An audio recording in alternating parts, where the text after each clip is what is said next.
Have you been considering a pivot in your career or switching careers? I know I have.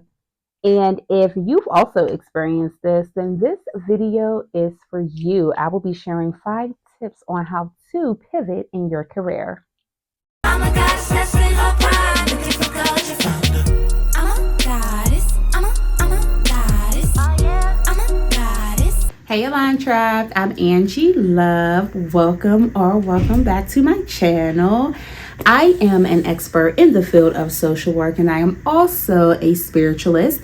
And in this cozy corner of the internet, we talk about all things spirituality, healing, and personal development. Thank you all so much for continuing to support the channel. Thanks for liking, sharing, commenting, and subscribing to follow along on this journey. So I, like a lot of you maybe, am on a journey to pivot in my career. I am a social worker, but I have been wanting to get into tech for a few years now. So this video is just as much for me as it is for you all. I have been doing a lot of research and I wanted to come to you all and share some of the things that I have found to be helpful along my journey of looking into ways that I can pivot in my career. So I have 5 tips.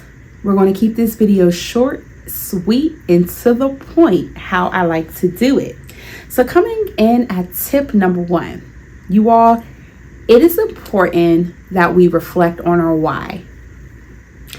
Why are we in the job that we are currently in? Why did we choose that career? Why are we staying in that career? Why are we wanting to pivot out of that career? Right? Dig deep. Don't be surface level with this. Keep challenging yourself to go further and further so that we can truly get at the reasons for it all. Why? Right? I know for me, I absolutely love being a social worker.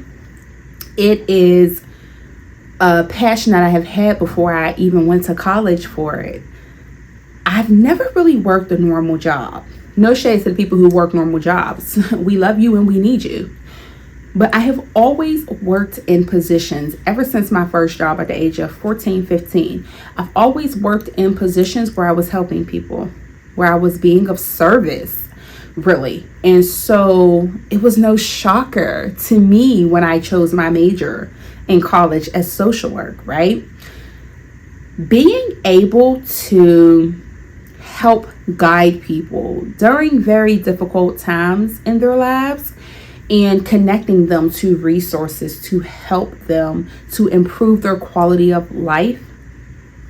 Something I'm passionate about. I take it very, very seriously. And so just because I want to transition into tech doesn't mean I'm going to stop being a social worker. I am going to be a social worker for life. They can't take my degrees away from me. I got 3 degrees in social work. I am a social worker by trade. I can be a social worker and still work in a role that is different from social work. You understand? But my mission and my passion is the same. My purpose is the same. I understand my why. I want to have a lasting impact on society and ultimately humanity. That is what I care about. And I believe there is a multitude of ways to be of service and to serve humanity. And social work is only one passion, one route.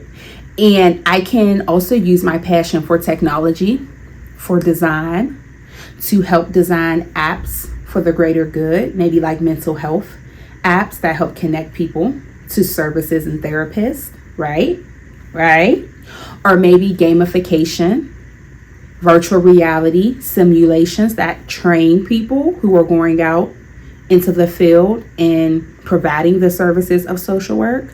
But maybe I help with designing those training systems, right? And it's helpful that I have the social work background because There are so many ways that we can be helpful all over. Everybody needs a social worker. I feel like Oprah, like, you get a social worker, you get a social worker. Like, there should be social workers in every discipline. We are truly the GOATs, and we go unnoticed, and they don't appreciate us. But make no mistake about it, society will fall apart without us. But that's another video. Tip 2. Identify transferable skills. There are so many skills that you can possess that can also be used in other environments, in other roles, and in other disciplines. The key is to know how to list those skills and bridge those gaps and make it make sense for those other roles and disciplines. For example, when you are in an interview, being able to articulate the transferable skills and how you can use what you have learned in your previous roles in the future role that you're applying for and you're interviewing for, right? That is a skill set, you all. I used ChatGPT to do that initially because I couldn't really see it in my third eye. I was like, I don't know how I can be helpful in tech. This was years ago, right? When I was starting out with my research. And ChatGPT, within the past year, I say year and a half, really helped me to understand my transferable skills and that I have a lot of them that can be useful in tech. I also am considering higher education because I do want to teach, so that as well. But mostly, you have to know your transferable skills. You have to think about the scenarios that have happened in your previous or current work environments and how you can use those experiences to convey to the people that you are interviewing with at a new opportunity that you can show up in their work environment with those experiences and those previous transferable skills and be an asset to the company. That is what you want to make sure you are conveying, okay? Tip 3, we have to release the fear of rebranding and reinventing ourselves. Imposter syndrome is a lie. Tell them I said it. Imposter syndrome is a lie. We are worthy. We are deserving of abundance, of more opportunities, of more aligned experiences. Yes. Of higher roles, upward mobility. Yes. Go after what it is that you want. Do not settle. You will regret it. You won't forgive yourself. Not 5 months from now, not 5 years, not 50 years from now. Do it. Be intentional and be mindful, but do it. Put yourself out there. Reinvent yourself. Change your self-concept. Yes. Get you some new business cards that says a different title.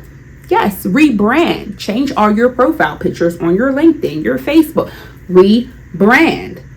Create you an image for your background on your LinkedIn. Add it to your face. Rebrand. Add it to your Facebook. Add it to your Insta. Do what it is that you need to do to shift. To shift fully and completely into who you know you are called to be. It is okay. It's okay if people don't understand and they're like, I thought you were in marketing. Since when are you in this field? I thought your degree was this. Since when did you do this? You don't have to explain yourself to anybody unless they're giving you a job. Unless they're giving you a job or they got an opportunity or some money for you. You don't have to explain anything to anybody. Let them be confused. If they're not paying you, they can be confused. It's fine. It's fine. You are allowed to reinvent yourself as many times as you want, as many times as you need to. It's totally fine. Tip 4. Sometimes it helps with boosting our confidence if we experiment a little bit before committing fully. I want to make sure that I look down and make sure that my mic is on, you all, because I technically already recorded this video and halfway through the video my mic died and you can't hear a thing. I was sick. Anyways, it helps if you experiment before fully committing. So that can look like doing freelancing work, some volunteer work, or some side projects to give you some experience. For example, I was talking about being a social worker and wanting to transition into tech on TikTok recently. And a social worker who helps social workers pivot into other disciplines commented and told me that, it might be a good idea for me to use some of my UX design skills with nonprofits to build up a portfolio. So this can look like helping nonprofits redesign their website for free, or reaching out to startup tech companies that are developing apps and letting them know that I can help them to, improve their app design for free.